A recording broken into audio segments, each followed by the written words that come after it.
عباس بعد الموت کا منظر اپنی آنکھوں سے دیکھا اللہ کے خلیل نے. تو اجزا کتنی بھی دور چلے جائیں، پہاڑوں کے اوپر رکھ دیا گیا نا، تو اجزا کتنی دور بہ کر چلے جائیں ہماری نگاہوں کے سامنے ہیں وہ سارے اجزا، ہم سب کو جمع کر سکتے ہیں. اور اس کا مشاہدہ ہم نے اپنے خلیل کو کرایا ہے.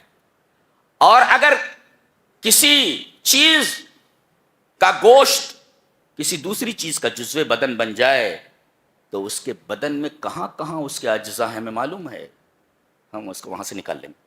اللہ عباس بعد الموت کا مشاہدہ، سبحان اللہ و بحمدہ. یہ کتاب ہے.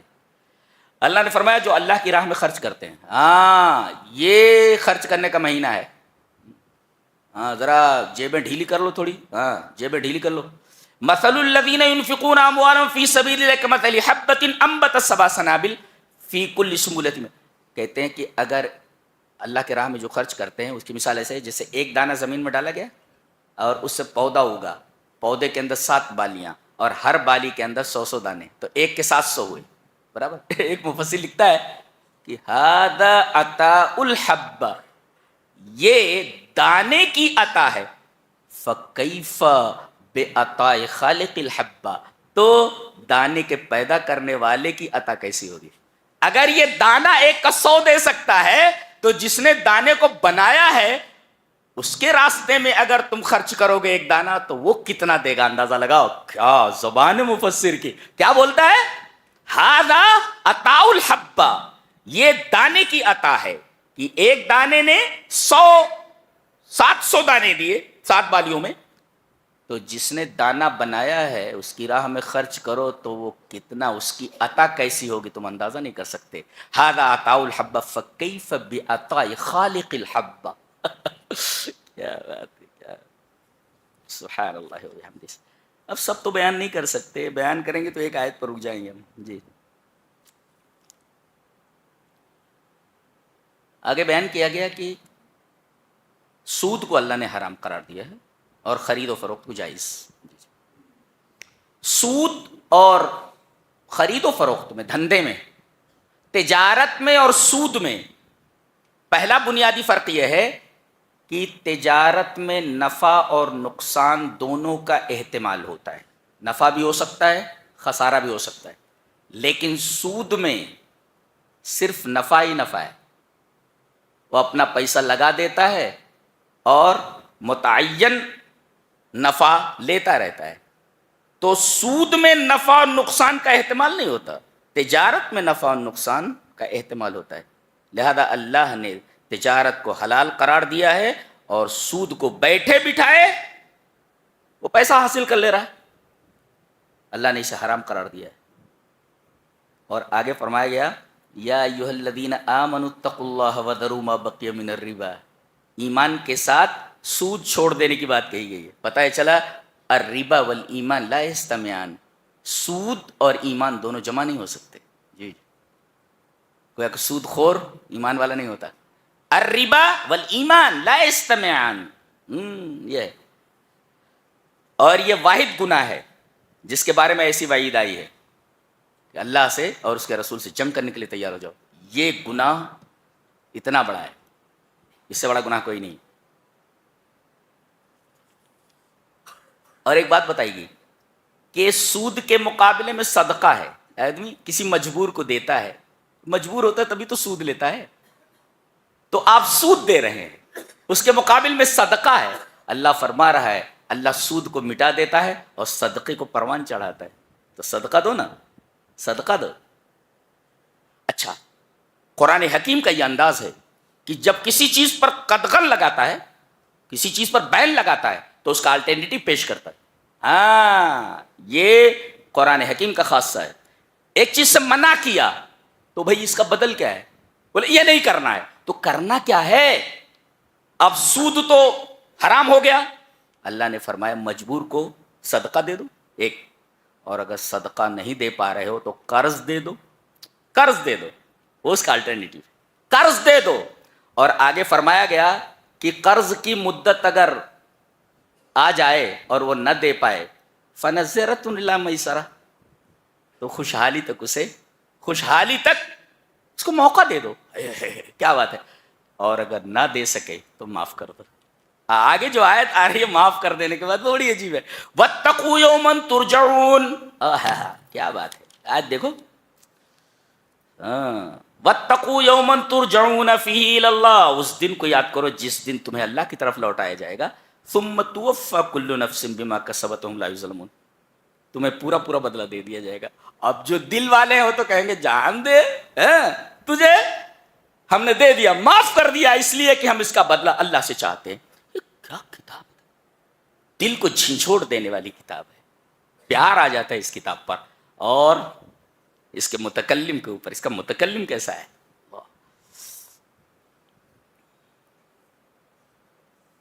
خوبصورتی دیکھیے, ایک سے خوبصورت چیز دنیا میں موجود ہے. آدمی کسی خوبصورت سین کو دیکھے, واو ہاؤ بیوٹیفل سین از دس, کتنا خوبصورت منظر ہے یہ, کتنا خوبصورت منظر ہے یہ. کبھی تمنا نہیں ہوئی کہ اس حسن کے بنانے والے کو دیکھا جائے کہ وہ کتنا جمیل ہوگا. واہ, وہ ایک محبوبہ کے بارے میں, اس کی ناک بہتی رہتی ہے, کیا محبوبہ اور کیا لڑکی اور کیا فضول. وہ کہتا ہے کس قدر ہوگا خوبصورت وہ, کیا کہتا ہے, کس قدر ہوگا خوبصورت وہ جس نے صورت تیری بنائی ہے. اب لیجئے جناب, بات تو ٹھیک کہی ہے اس نے لیکن غلط جگہ پر کہی ہے اس نے, غلط جگہ پر کہی ہے. یعنی اپنی محبوب کو بولا تو اتنی خوبصورت ہے, تجھ کو تو اتنی خوبصورت ہو, تیرا بنانے والا کتنا خوبصورت ہو, وہ یہ بولنا چاہ رہا ہو. کس قدر ہوگا خوبصورت وہ جس نے صورت تیری بنائی. ایسے ایسے بھی موجود ہیں پاگل قسم کے لوگ, یہ سب پگلیٹ ہیں سب. فرمایا گیا جو سود کھاتے ہیں ان کی سزا کیا ہے, تو کہتے ہیں وہ سود میں کیا ہوتا ہے, دھن کی دھن میں باولا ہو جاتا ہے. کیا بولتے ہیں, پیسہ پیسہ پیسہ پیسہ پیسہ, تو دھن کی دھن میں باولا ہو جاتا ہے. قرآن حکیم نے کہا جب یہ اٹھے گا تو پاگل ہو کر اٹھے گا. الذین یاکلون الربا لا یقومون الا کما یقوم الذی یتخبطہ الشیطان من المس. شیطان نے جسے چھو کر خبتی بنا دیا ہو, پاگل. ابن عباس نے اس کی تفسیر کی ہے, قال ابن عباس رضی اللہ تعالیٰ عنہما آکل الربا یبعث یوم القیامت مجنونا یخنق. کہتے ہیں کہ قیامت کے دن سود خور کو اس طرح اٹھایا جائے گا جیسے پاگل ہو, مجنون ہو, اور یخنق اس کا گلا گھونٹا جا رہا ہو, ایسا اٹھے گا. اور اس پر ایک مفسر نے بڑی اچھی بات کہی ہے کہ هذه الآیۃ تدل علی دخول الجنی فی جسد الانسی. یہ آیت دلیل ہے اس بات کی کہ انسان کے جسم میں جنات گھس سکتا ہے اور اس کی زبان میں بات کر سکتا ہے. جی, ابن تیمیہ کے بھی مسئلہ کی ہے.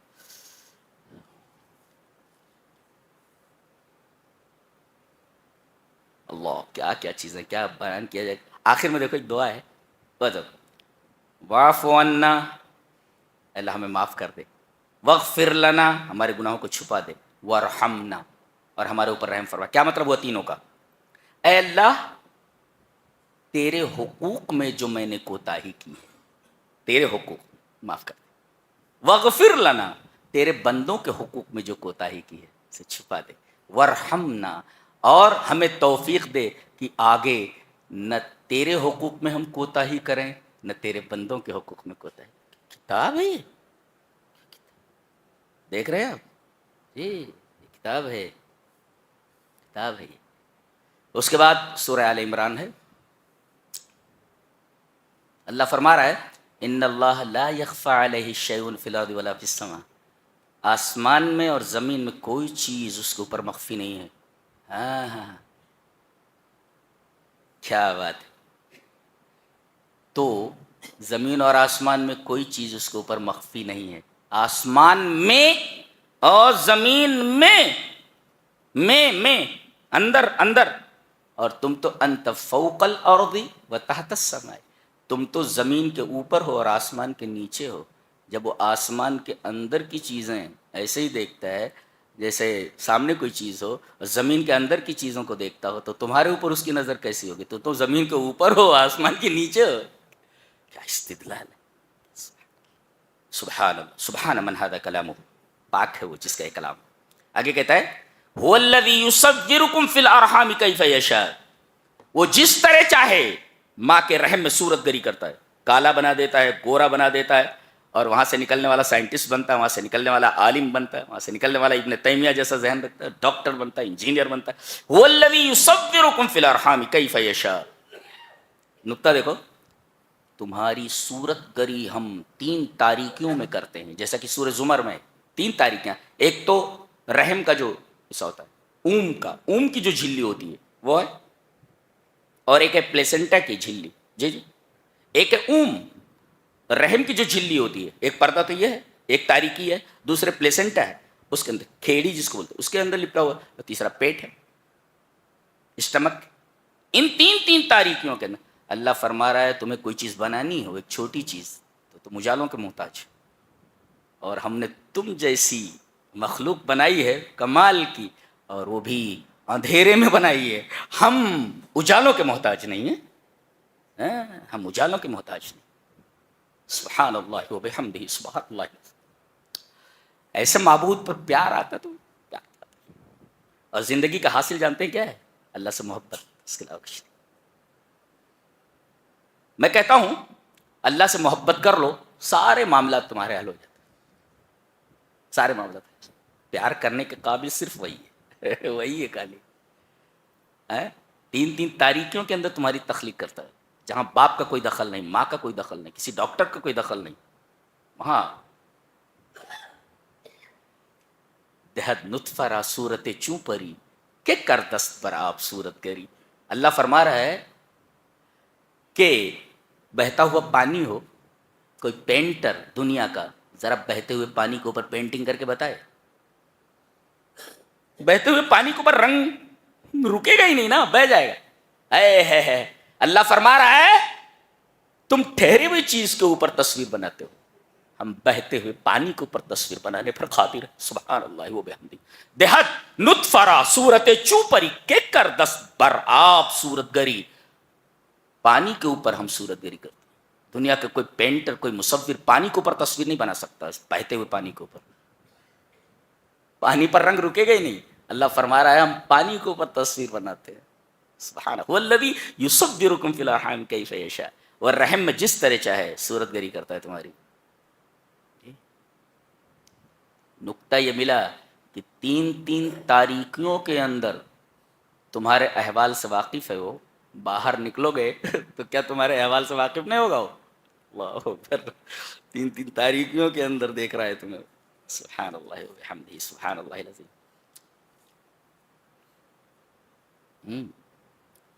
بتایا گیا کہ زین للناس حب الشہوات من النساء، یہ کئی چیزیں بتائی گئی کہ فطری طور پر انسان اس سے محبت کرتا ہے۔ کیا ہے؟ بیٹے، ڈھیر سارا مال، سونا چاندی، الذهب والفضہ والخیل المصومہ، نشان زدہ گھوڑے، آج کل کی کاریں وغیرہ، 2 کروڑ 4 کروڑ کی کاریں آ رہی، والانعام، نام سے بڑے بڑے فارم ہاؤسز، والحرث، فارم ہاؤسز۔ سب سے پہلے جن سے انسان محبت کرتا ہے ان چیزوں کے ذکر میں سب سے پہلے عورت کو لایا گیا ہے۔ ایک مفسر لکھتا ہے کہ سب سے بڑا فتنہ عورتیں ہیں، ان کا فتنہ سب سے زیادہ شدید ہے، لأن فتنة النساء اشد۔ لہذا مردوں کو بھی اپنے حد میں رہنا چاہیے اور عورتوں کو بھی اپنے حد میں رہنا چاہیے، فتنہ رکھا ہے اگر گڑبڑ ہوا تو۔ زین للناس حب الشہوات من النساء، عورتوں کا تذکرہ پہلے کیا گیا، اور ایک حدیث میں بھی ہے سب سے پہلا فتنہ بنی اسرائیل میں جو رونما ہوا وہ عورتوں کی وجہ سے ہوا۔ جی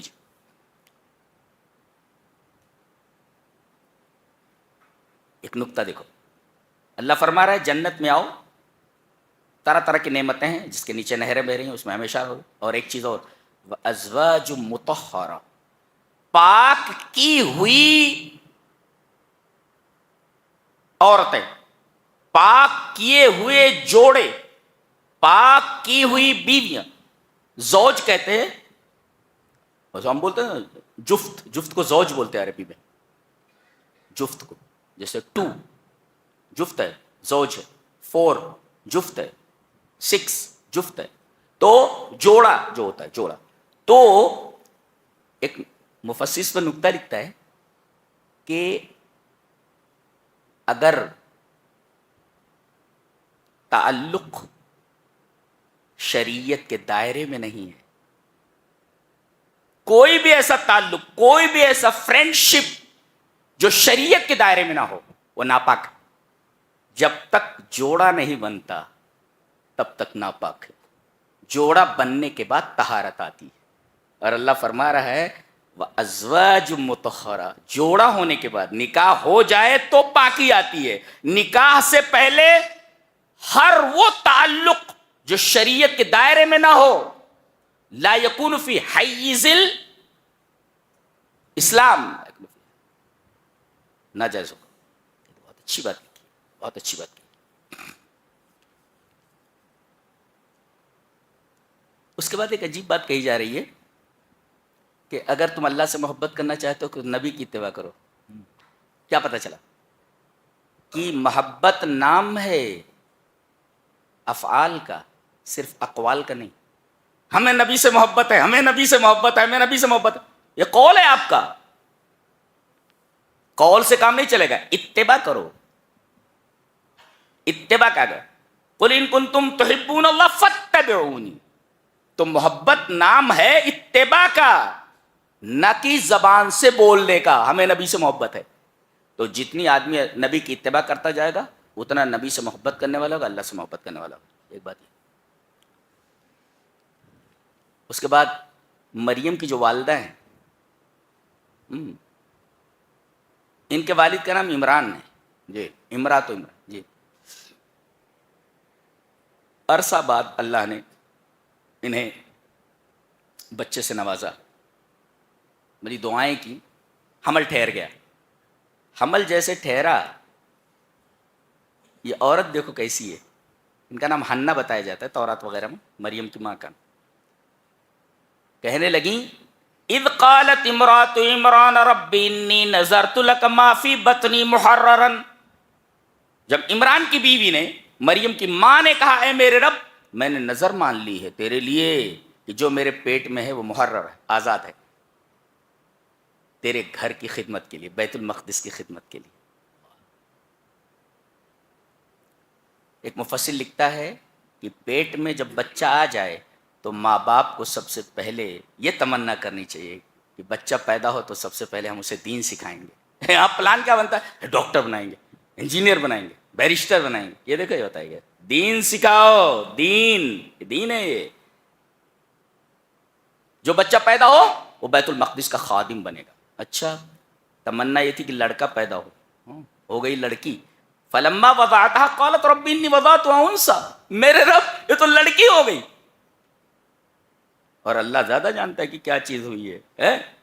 وَلَيْسَ الذَّكَرُ كَالْأُنثَىٰ. اللہ دیکھو یہاں کا لڑکا لڑکی کی طرح نہیں ہو سکتا.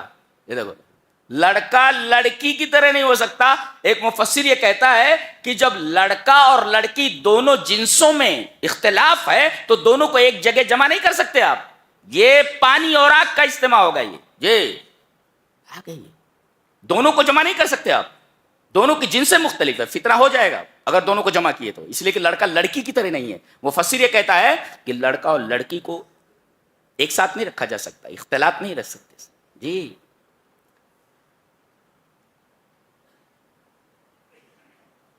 نقطہ دیکھو کتنا عجیب ہے. انہوں نے کیا کہا کہ میرے رب یہ تو لڑکی ہو گئی. اللہ نے فرمایا لڑکا لڑکی کی طرح نہیں ہوتا، یعنی ہمیں لڑکی قبول ہے. عورتیں جتنا فخر کریں اس کے اوپر کم ہے. اللہ تبارک تعالیٰ کی سطح کے اوپر عزت بڑھائی اللہ تبارک تعالیٰ نے عورت کی.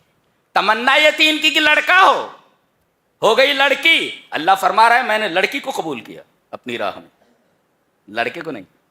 اس وجہ سے فرمایا لڑکا لڑکی کی طرح نہیں ہے. یہاں فرمایا گیا کہ یہاں لڑکا لڑکی کے برابر نہیں ہے. اللہ اکبر. ہم نے لڑکی کو قبول کیا ہے. عورتیں جتنا فخر کریں کلام الہی پر اتنا کم ہے کہ اللہ تبارک تعالیٰ نے ان کو کتنی بڑی عزت عطا فرمائی ہے. اب یہ مریم پیدا ہو رہی ہیں ان سے، لڑکی ہے مریم.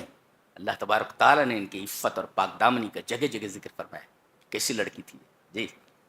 اور اسی سے عیسیٰ پیدا ہوئے بغیر باپ کے. اچھا یہ کفالت میں تھی اپنے خالو زکریا کے. وکفلها زکریا. ان کے اولاد نہیں تو بڈھے تھے بہت، اور جوانی کا موسم گزر چکا تھا. اولاد کی تمنا تھی. کن کو؟ ان کے خالو کو, حضرت زکریا کو. اور ان کی بیوی عاقرہ تھی, بانجھ تھی. ایک تو بڈھے تھے, جوانی کا موسم گزر چکا تھا, دوسرے بیوی بانجھ ہے. بچہ ہونے کا سوال ہی پیدا نہیں ہوتا.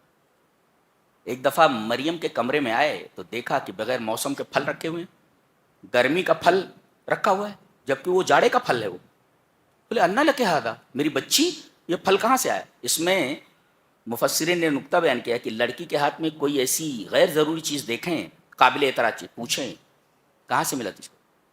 آپ نے موبائل نہیں دیا ہے, موبائل کس نے دیا؟ کہیں اس کا کوئی فرینڈ تو نہیں ہے, بوائے فرینڈ تو نہیں ہے اس کا, کدھر سے ملا ہے؟ انہوں نے پوچھا انا لکے, یہ تعلیم ہے سب قرآن حکیم کی, انا لکے ہاذا, میری بچی یہ پھل تو اس موسم کا نہیں ہے, یہ پھل آیا کہاں سے؟ بڑا پیارا جواب دیا انہوں نے, اللہ اکبر. کہنے لگی ہوا من عند اللہ, اللہ کی طرف سے, اور ان اللہ یرزق من یشاء بغیر حساب. اس طرح اچھا بغیر موسم کے پھل. اب ان کا حوصلہ بڑھ گیا. ہنالک دعا زکریا ربہ قال رب ہب لی من لدنک ذریۃ طیبۃ انک سمیع الدعاء. میرے رب مجھے بھی بچہ دے دے. اگر میری بچی مریم کو بغیر موسم کے پھل دے سکتا ہے تو میری بھی جوانی کا موسم گزر چکا ہے, بچہ دے دے. فنادته الملائکۃ وهو قائم یصلی فی المحراب. دے دیا گیا, دے دیا گیا. تو آپ کو کہاں جانے, کس مزار پر جانے کی ضرورت ہے بچہ مانگنے کی؟ یہ تو اللہ دیتا ہے نا سب, اللہ دیتا. آپ کو کہاں مانگنے کی ضرورت ہے, جا کر دیتا تو وہی ہے. فنادته الملائکۃ وهو قائم یصلی فی المحراب. وہ مسجد میں کھڑے ہوئے تھے, فرشتے نے اجازت دی, لہذا مسجدوں کو لازم پکڑو, تمنائیں پوری ہوتی ہیں وہاں پر.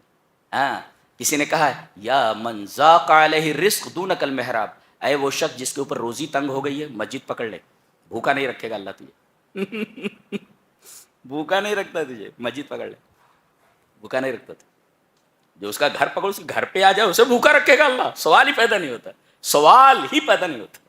تو یا من ضاق علیہ الرزق دونک المحراب, اے وہ شخص جس کے اوپر روزی کم ہو گئی ہو, روزی تنگ ہو گئی ہو, تنگی ترشی سے زندگی بسر ہو رہی, دونک المحراب, مسجد پکڑ لے.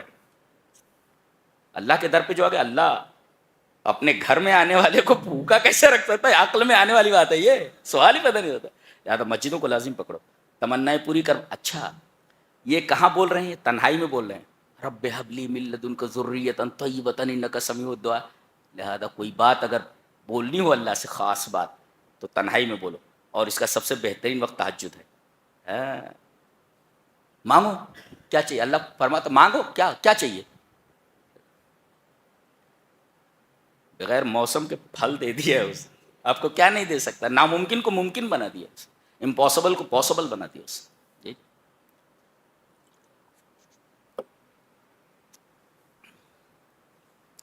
یہاں عیسیٰ علیہ السلام کا تقابل, موازنہ حضرت آدم سے کیا گیا. کہتے ہو, تم کہتے ہو کہ عیسیٰ علیہ السلام اللہ کے بیٹے ہیں, خدا ہیں. کیوں؟ بولے بغیر باپ کے پیدا ہوئے. دیکھو نقطہ, دیکھو بڑا عجیب سا ہے, بہت عجیب نقطہ ہے.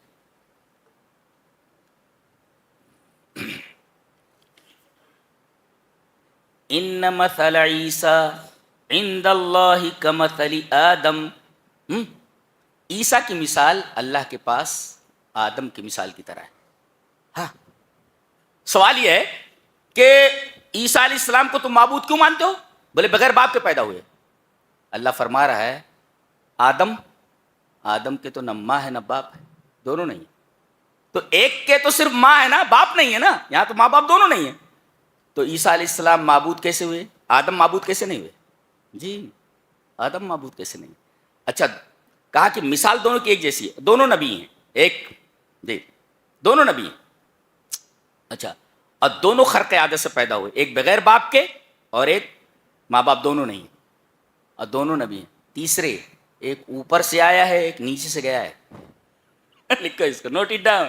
جی ایک اوپر سے نیچے آیا, جنت سے دنیا میں پھینک دیا گیا, یہ آدم ہے.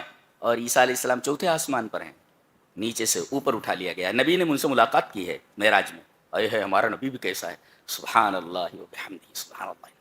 ملاقات کر کے آئے ہیں سب سے, حضرت عیسیٰ کو دیکھ کر کے آئے. حضرت یوسف کو دیکھا, دیکھو چاند کا ٹکڑا ہے, کیا حسین شخصیت.